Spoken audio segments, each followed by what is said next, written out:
검찰이 민주당 이재명 대표와 김성태 쌍방울 전 회장의 관계를 면밀히 들여다보고 있죠. 변호사비 대납 의혹에 수사력을 집중할 거라는 예상과는 달리 방북 대북 송금 의혹이 혐의의 중심으로 떠올랐습니다. 이재명 대표가 검찰의 신작 소설이라고 일축을 하자 국민의힘은 다큐라고 날을 세웠는데요. 관련 내용을 정치인사이드에서 짚어봅니다.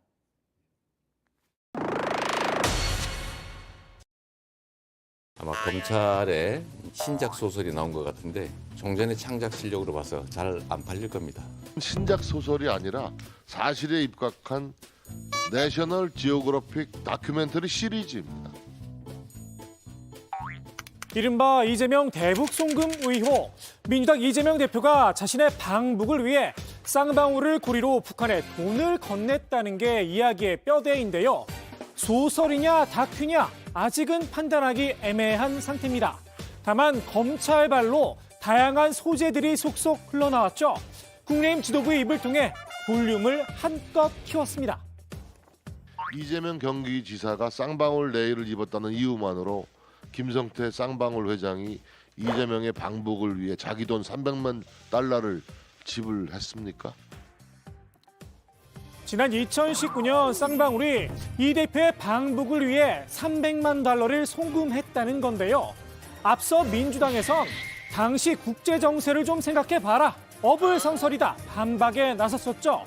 당시는 항의 노딜 이후 남북 관계가 급속하게 얼어붙었던 시점이라는 겁니다. 대한민국 정부, 미국 정부마저 북측과 대화를 진전할 수 없던 경직된 상황에서 경기도지사가 방북을 한다는 게 말이 됩니까? 민주당의 주장, 새로운 팩트가 나오며 무색해졌습니다. 말이 안 된다던 경기지사 방북, 당시 경기도에서 북한에 요청을 했다는 내부 문건이 확인된 겁니다. 문건 중엔 도지사를 대표로 하는 경기도 대표단의 초청을 정중히 요청한다는 구체적인 내용이 담겨 있었는데요. 문건을 보낸 시기 2019년 5월부터 11월까지입니다. 김성태 쌍방울 전 회장이 이 대표의 방북 대가로 300만 달러를 보냈다는 시점, 바로 2019년 11월이었습니다. 북측에 건넸다고 주장한 이 300만 달러, 소재의 생동감을 더할 디테일도 추가가 됐습니다. 김성태 전 회장이 접촉한 북한 측 인사, 영화 공작에서 배우 이성민 씨가 맡았던 실존 인물 리호남이었다고 하죠. 왕후에서는 어떤 물건을 사고자 하십니까? 일단 북측에서 원하는 게 무엇인지 들어보고 천천히 제 페이스로 끌고 오겠습니다. 좋은 제안만 주신다면 박 선생께 독점적 활로를 열어드리기 쪽으로 검토해 보겠습니다. 돈을 건넨 장소와 방법도 알려졌습니다. 아주 구체적으로 말입니다. 김 전 회장 측근은 카레 분말 봉투에 달러와 유로 현찰을 담아 밀봉해 중국 선양에서 북측에 주었다고 설명했습니다. 김성태 전 회장은 300만 달러를 북측에 전달하기에 앞서 대북 사업이 명목으로 500만 달러도 줬다고 하죠. 이재명이 쌍방울 팬티를 입었다는 이유만으로 김성태가 경기도의 대북 지원 사업비 500만 달러를 대신 떠안았습니까? 이 역시 구체적인 뒷이야기가 전해졌습니다. 이 대표의 최측근 김용 당시 경기도 대변인에게 김 전 회장이 돈 전달 사실을 알리자 고맙다는 취지로 답을 했다는 겁니다. 다만 김용 씨 측은 들어본 적 없는 이야기다 부인을 했다고 합니다. 경기도의 방북 요청, 김용 씨의 사이, 결국 쌍방울의 대북 송금과 이 대표 사이의 연결고리인데요. 검찰은 이 대표와 김성태 전 회장의 직접적인 관계도 들여다보고 있죠. 앞서 김 전 회장을 모른다던 이 대표, 실제로 다른 이야기들이 하나둘 나오고 있습니다. 술자리에서 한 번 누가 전화 바꿔줘가지고 전화 기억난다 그러는데 오늘 또 나오는 얘기는 2번 통화를 했다는 거예요. 한 번 더. 2019년 1월에 통화를 했고 12월에 통화를 했고 2019년 1월에서는 이것은 이화영 지사가 당시 중국에서 북한 관계자와 만나서 그 자리에서 통화했다. 이 대표와 김 전 회장이 서로 대리 조문을 했다는 사실도 확인이 됐습니다. 쌍방울이 대북 송금을 통해 발했던 이익도 있었겠죠. 대북 사업과 이를 호재로 한 주가 부양, 그리고 경기도 내 태양광 사업을 노렸다는 보도도 나왔습니다. 다만 검찰발로 흘러나온 다큐 소재들, 김 전 회장의 일방적인 주장이 대부분이죠. 더욱이 정황 증거일 뿐 이 대표가 직접 연루됐다는 물증은 없습니다. 민주당이 검찰발 소설이다, 날을 세우는 이유입니다. 자, 보십시오. 검찰이 증거를 못 내놓잖아요. 아무것도 없잖아요, 지금 현재. 거듭 말씀드리지만 이화영하고 뭐 북한 사람하고 얘기한 것을 이재명이 시켰대요? 이재명이 줬대요? 증거가 나와야지. 검찰이 명확한 증거는 찾지 못한 채 피의 사실만 흘리고 있다고 날을 세웠는데요.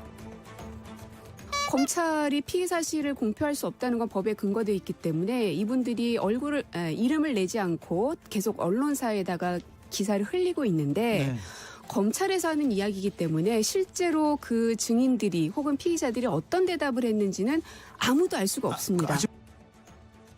당초 검찰이 쌍방울 수사에 칼을 갈았던 변호사비 대납옥은 어디로 사라졌느냐 따져 묻기도 했습니다. 원래 처음에는 대납이었잖아요. 이게 내용을 보니까 별게 없는 거예요. 사실이 아닌 거예요. 그래서 그렇다고 그래가지고 이거 아닙니다라고 검찰이 할 수 없지 않습니까? 그래서 이걸 물타기 하는 차원에서 엉뚱하게 지금 다시 대북 송금 문제로 이슈화하고 있다고 생각을 합니다. 민주당은 검찰의 야당 탄압이라며 이번 주말 대규모 장외투쟁을 준비 중이죠. 각 당협에 공문까지 돌려 총동원령을 내렸다고 합니다. 친명계에선 이번 기회에 야성을 되찾아야 한다 목소리를 높였습니다. 오로지 민주당만 지금 때려잡는 격 아니겠습니까? 저희들 공산당입니까? 그러니까 때려잡다 민주당. 이 저희는 민주당을 비리 정당 이미지로 몰고 가려는 것이거든요. 거기 이제 핵심적으로 이재명 대표를 포함하고 있는 것이죠. 그래서 우리는 이제 야당다운 선명한 야당의 깃불을 높이 들어야 된다. 반면 비명계에선 최고위에서 일방적으로 집회를 통보했다고 불만을 표시했는데요.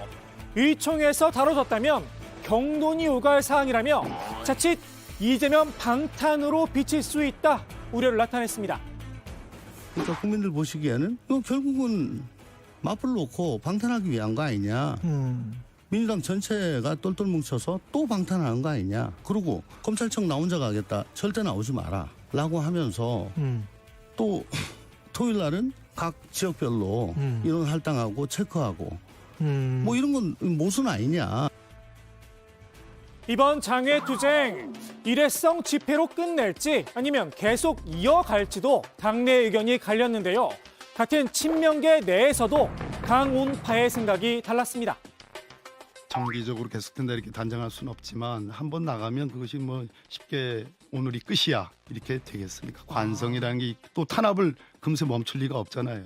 제가 보기에는 총선까지 가는 거라고 생각을 하거든요. 현재까지는 뭐 전혀 그런 계획은 없습니다. 그런 건 없고요. 뭐 소위 말하면 장외투쟁이라고 한번 시작을 하게 되면은 또 계속하게 되는데 막 그런 식의 장외투쟁은 국민들의 마음을 얻기 어려우니까.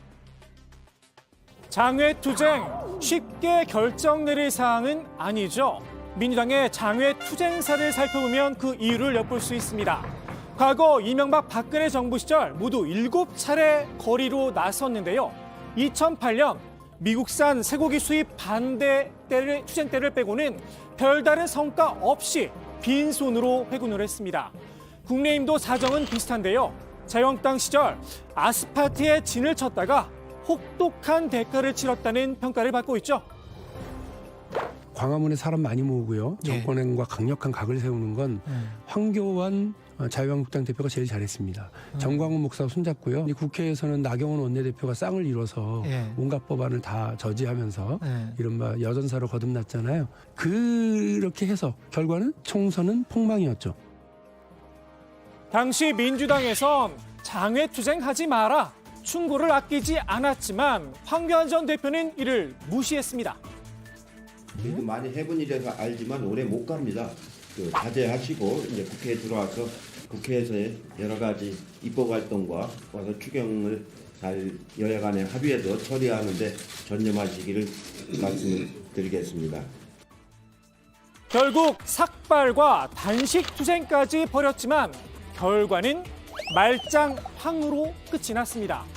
민주당의 장애투쟁 이유, 결국은 이재명 지키기라는 지적을 피할 수는 없을 듯한데요. 역대 민주당이 장애에 나섰던 사안들과 비교해보면 명분이 약하다는 이야기도 나옵니다. 더욱이 검찰이 수사 중인 상황이죠. 여론전을 펼칠 사안이냐 물음표도 붙었는데요. 이미 조국 사태 때 경험해 보기도 했습니다. 조국 집회를 거치면서 이쪽 100만 명 모이면 저쪽은 105만 명이 모이는 그런 사회로 바뀌었어요, 대한민국이.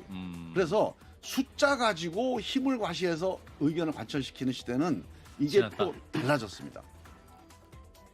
이 대표 관련 수사, 소설이냐 다큐냐, 결국 이 대표 스스로 풀어야 할 숙제가 아닌가 싶습니다. 오늘 정치인사이드 정성호 의원의 말로 마무리합니다. 형사 문제는 뭐 기본 원칙이 자기 책임의 원칙이라는 게 있습니다. 어쨌든 그 형사 책임이 민주당의 책임으로 돌아가는 건 아니거든요. 그러니까 이재명 당대표가 그에 대해 관련해서는 좀 의연하고 당당하게 또 내가 책임지고 하겠다고 하는 그런 자세를 갖는 게 좋다는